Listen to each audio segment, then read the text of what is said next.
This billabong has got the lot. Oh, it's getting very dark. Okay, no, it's not.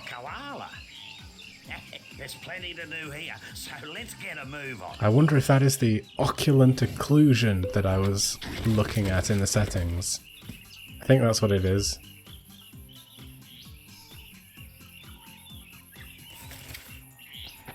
So the camera would be going underneath a tree or something. Listen, mate, what was that wood sound? I found you a second boomerang. Have you? Where is it? Where is it? Yeah, that's what he said. See that tree over there? Yeah? Yeah? Well, it's not there. Fabulously funny. Right. So funny. It's on top of Frillneck Peak. Why is this called Frillneck Peak? It's not a peak. Oh, It's not shaped like a just neck. have to jump, run, brang, and bite your way there while avoiding Boss Cass's henchmen. Look, mate, life wasn't meant to be easy. Well, what was it meant to be? Was it meant to be difficult? You daft bird. Actually, that's a wonder. Right? Because what I'm thinking is... let me get the mouse cursor. So, like... where's Frillneck Peak here? Hang on. Let me just work my way through this. Frillneck Peak. This map is wrong. Like, it should be here, but there's no beach. There should be like a little beachy area here. So that's where Frillneck Peak is. So what I was wondering was whether or not this would look like a frill's head. And I'm kind of seeing it a little bit upside down. So like maybe this is the head of the frill. This is like the muzzle. And then that's the neck. And then this is the fans. What would those things be called on a frill? I don't know. We'll call them fans. That's that. And then this is where the neck is. Maybe that's why it's called Frillneck Peak. I'm not sure. Whoopsie-daisy. Sorry. Okay, in terms of content, let's also start talking about some of the things that are going on here. This is a Thunder Egg. Beauty, Butler, Bonza! I got one! Yeah. 1 down, 71 to go. Come on, let's get a move on. Let's. Right, I'm actually going to be skipping the rest of these little tutorial things. I just wanted to kind of keep a couple of these in, just so that you have a bit of context. I can explain the rest. Because it's mostly just flavour, some of the things that he says. He was just explaining that these are toilets and they respawn me if I die. And he puts in a lovely joke about the space-time conundrum, which is very funny. Something to do with the space-time conundrum. So, yeah, that's just him being ignorant of technology, I guess. This is the one that tells you about biting. It's a very straightforward mechanic. The one thing that I find a little unusual, though, is that the game never tells you about something called a megabyte, which is something that you can only do when you have acquired 100 of these opals. And these opals are very useful. They look a lot worse than they did in the PlayStation 2. They've got a very strange pattern to them now. But yeah, when you get 100 of those, I will show it. It's pretty useful.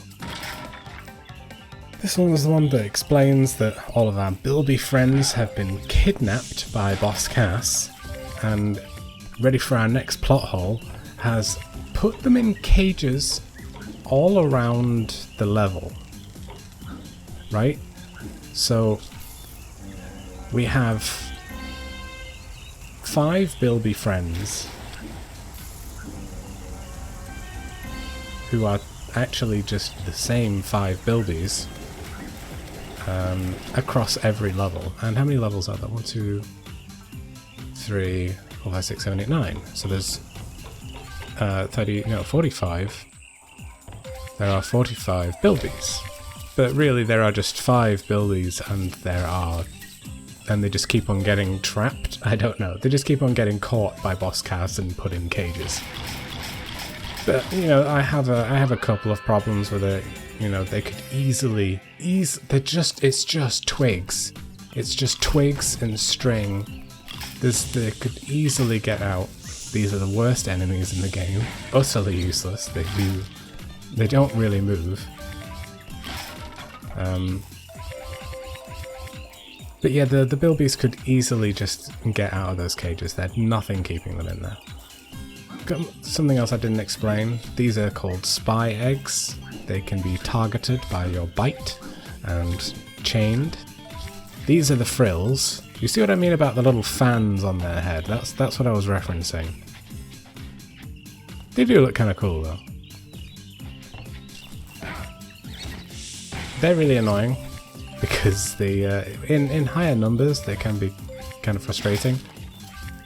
Because if you try and bite them, they will take a jump back. I don't know if we saw it earlier, I think we did. But yeah, the most effective method is actually just to... Oh, here we go, I can show you the Mega Bite.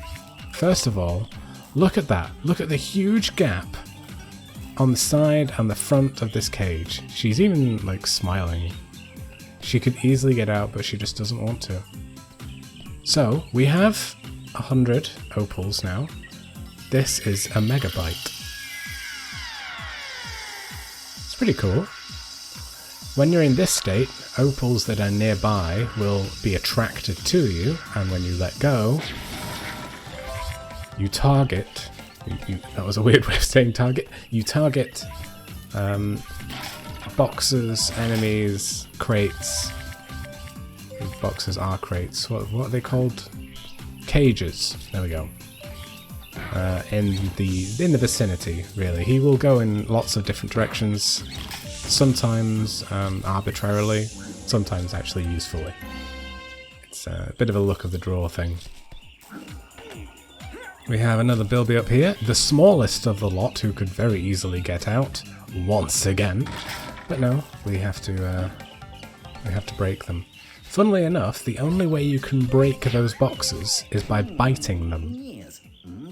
Which makes zero sense when we actually start getting some really powerful boomerangs.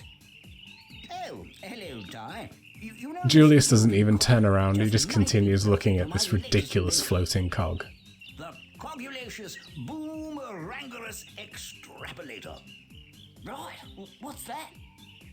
Why, it's a machine that creates experimental techno-rangs. Well, isn't that handy dandy? We use boomerangs. It's almost like you knew we were coming. Bring them to my lab in Rainbow Cliffs and I'll build you a new boomerang. You're on, mate. Sounds good to me. Alright. What did you just do? So, golden cogs. There are 10 of them in every level. And when you get I want to say 15, I think it's 15 of them, and take them to Julius's lab, he will make you a, as he said, an experimental techno-rang. I just wanted to kind of show you the attack of these things. It's really rubbish. I think that's the first time in a very long time I've actually heard the sound effect for that attack, and it's quite ridiculous. But yeah, they don't attack for ages, so there's no real point. Well, there's no real risk involved. Well, actually, I suppose she's probably the smallest one. Let me just have a quick look. It's a bit of a toss-up between the two, but yeah, definitely the girl is probably the smallest. Fun fact, there is a life down there, under the water. For some reason you can't... wait. What? Okay, fun fact turned out to be utter rubbish. There used to be a life down there in the original game. There is not anymore. That's fun. So he was just going to tell us that some enemies you have to bite, you can't just throw a boomerang at them, and that's because they have like tough shells that you need to chomp through, which is gruesome. Utterly terrifying. Also in the original, there used to be what are they called? Basket. There used to be a picnic basket here, but now there is not. So for some reason, they made some slight modifications for the remake. I don't quite get it, but hey ho. Whoop. It's good to actually play Tide of Tasmanian Tiger at, high quality with a good controller. I'm using the PlayStation 4 controller on Steam. It's just so... It's so pleasant. It's really nice to see my favorite game like this. It would have been nice if it was actually remastered, like Crash Bandicoot and Spyro, but I don't think that's going to be likely. If anything, they're probably going to be focusing more on creating a new game.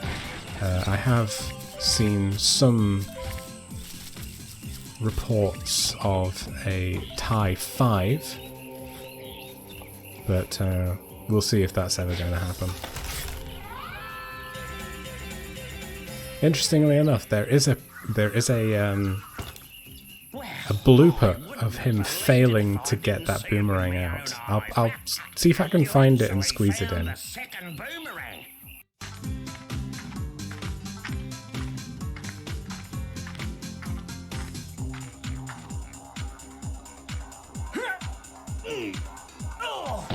That was an accident. Well, there's no time to sit It's around and very feel all funny. pleased with yourself. You're gonna have to put that new rang to use. You see, I had a thunder egg I was gonna give you. So you were only gonna give it to me when we actually got to a point where, it'd start becoming a problem. Why didn't you just immediately give us the thunder egg, That's going to be another recurring theme here. There is this common problem of everybody that lives in this world, that they are very precious with their thunder eggs, to a point where even despite the threat of the end of the world for all mammals, they are not willing to part with their prized possessions until you have done some menial task for them. It becomes especially annoying when we come across this guy called Dennis later on, because he is the most precious of all with these little crystals, and you'll see why it annoys me more than anyone else when we get to him later. So as you've seen, we have 2 boomerangs now, which means we technically have a double jump. Let me quickly showcase it for you. So that's a regular jump. A double jump, in what could be classed as a double jump really, is basically the start of a glide. You see, it's not quite a double jump, but it extends our airtime a little bit and does give us a very slight boost in height. Now, there is this other ridiculous feature. I don't actually know what it's called. What does he call it? I was down at the local watering hole last night, and this bloke was bragging about how he could throw a boomerang better than anyone else. He reckons if it... No, he's just talking about Ty's view. And I don't see another tutorial anywhere. I can't remember what this is called. I think it's some kind of bunyip geode or something. Basically, when you touch it, this happens.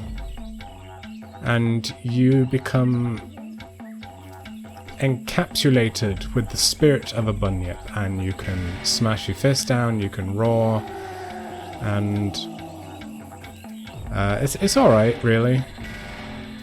You can cancel it by entering water, which changes your current state of animation, or you can just wait for it to eventually cancel by itself. That was a magnet, which is fairly self-explanatory. You attract opals with it. And now we have our 2 boomerangs. We can hit these fabulous buttons. We couldn't have come in here earlier, by the way. That little jump that we did before we got into this area requires you to be able to glide. Bad effort, Ty. I reckon with a little more practice, you'll get there. Get where exactly, Maury? Get where? I've already got here. What's to say I can't, you know, save the world? And the final Bilby is inside of this waterfall. For some reason. Again, plot holes. It doesn't really make a whole lot of sense that Bosscast went out of his way, convinced his employees to kidnap literal children and put them in cages around the world. I wonder if they could have... I wonder if that's why the cages are really kind of lax in their quality, so that they could get around the lawsuit of the Bilbies taking Bosscast to court, because they could be like, well, you weren't actually in cages, you know, you could have easily got out, there's no problem there. I'm overthinking it. One other final demonstration of our megabyte here. It's really good. It's not often I actually get all of them in one shot. I was quite proud of that.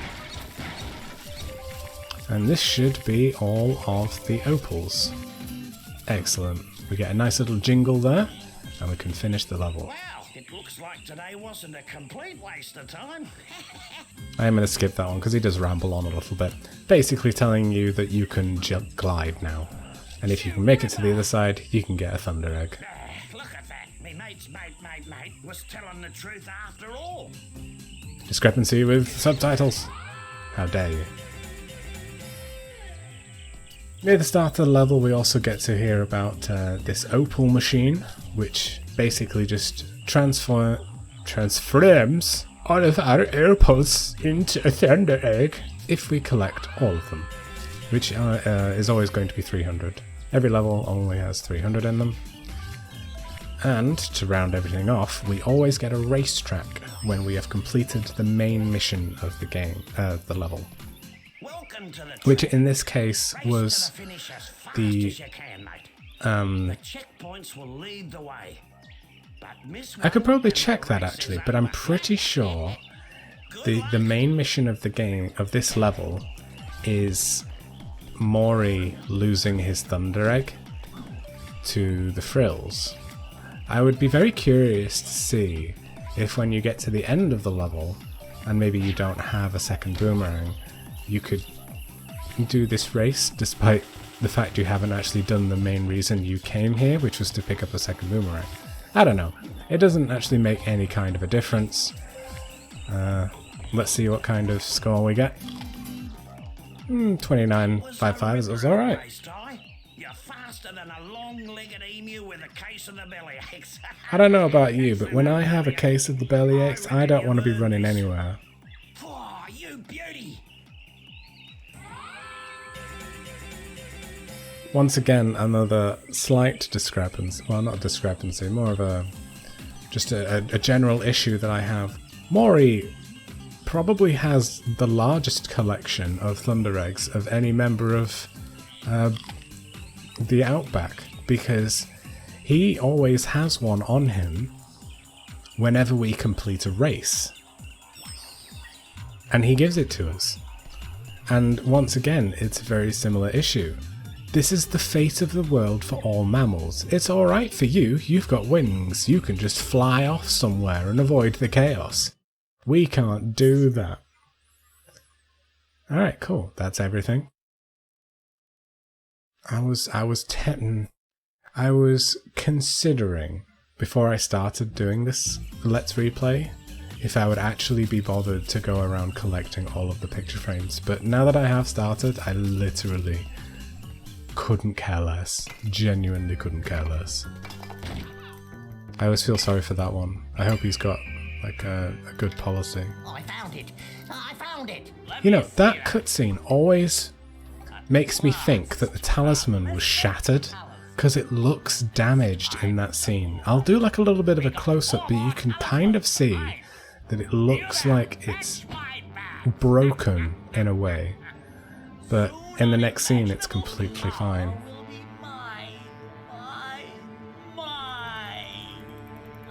It's never explained exactly... Oh, by the way, it was from this game that I learnt that koala bears actually have 2 thumbs on each hand. Let me give you a close-up of it. Yes, Thunder Eggs power this talisman machine. Make sure you visit all the portals.